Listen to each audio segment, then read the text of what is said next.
You have heard never up, never in when it comes to putting. It's always almost mocked if you leave a putt short. Why is that? It is such an old wives' tale, if you want to call it. But we know from data and some very smart people that it is such a fallacy and it hurts your golf game.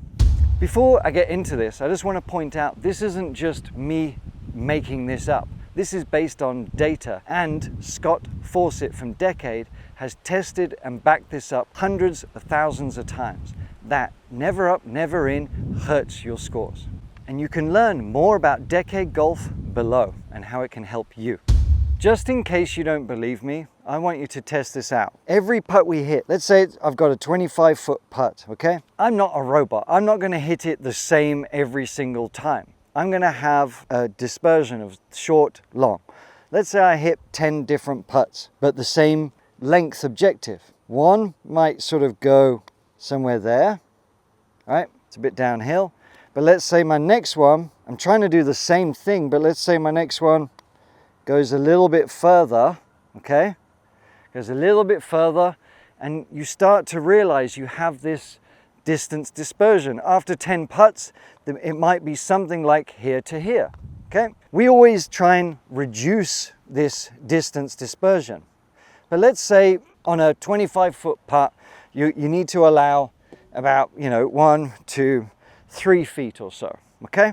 That's the distance dispersion. Why does this matter? Well, if we come up to the hole and I hit 20 putts, it's kind of difficult on this sloping lie, but I hit 20 putts and my dispersion is going to be somewhere from here to here, okay? You can see that is pretty optimal because some are going to be, let's say I was coming from this way, some are going to be short, some are going to be long. Fine, we get that. But what if we always have that mantra of never up, never in? I'm basically making sure that my worst, shortest putt is going to be level or even a little bit past, okay? Let's say it was a little bit past. Let's say there. Now my dispersion is suddenly going to be, let's say another 3 feet. 1, 2, 3. So we're here. That's okay, but that was my short one. My other ones, my average would be somewhere in here. So I need to expect and allow my short one to not be past the hole, because if I'm always left with this or others, that's not fun. We don't want to always be holding that kind of distance of putt, do we? So it applies the other way around.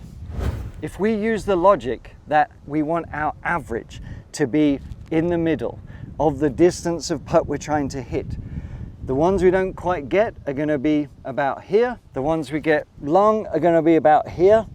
And then hopefully the average is going to be somewhere in the middle, hole high, lagging those putts. But that can only happen when we understand that putts short to long are fine. They have to be, because you are going to have more 2 putts and less 3 putts.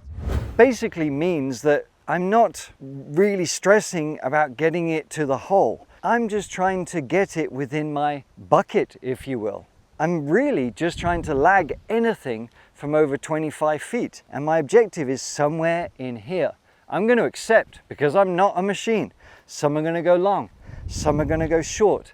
But I am not going to really try and hold it, because what if I overcook it and my long ones go even further than my short ones? That my short ones are way too long. If I put this into action and I get one a little bit too firm, trying to make sure I hold it, positive putt, whatever, I've raced that by. That stinks. That's a really hard putt coming back and is even rolling away. What if I just try and lag it? Oh, I'm worried about I'm going to be a little bit short. It doesn't work out that way, because you always get it right within your distance dispersion. Put it to the test. You will be flabbergasted at how much easier this makes longer putting when you take that pressure off of never up, never in. Now, if you want to make sure you hit more greens in the first place and you don't have as many lag putts required, this lesson is going to help you a lot. See you next time.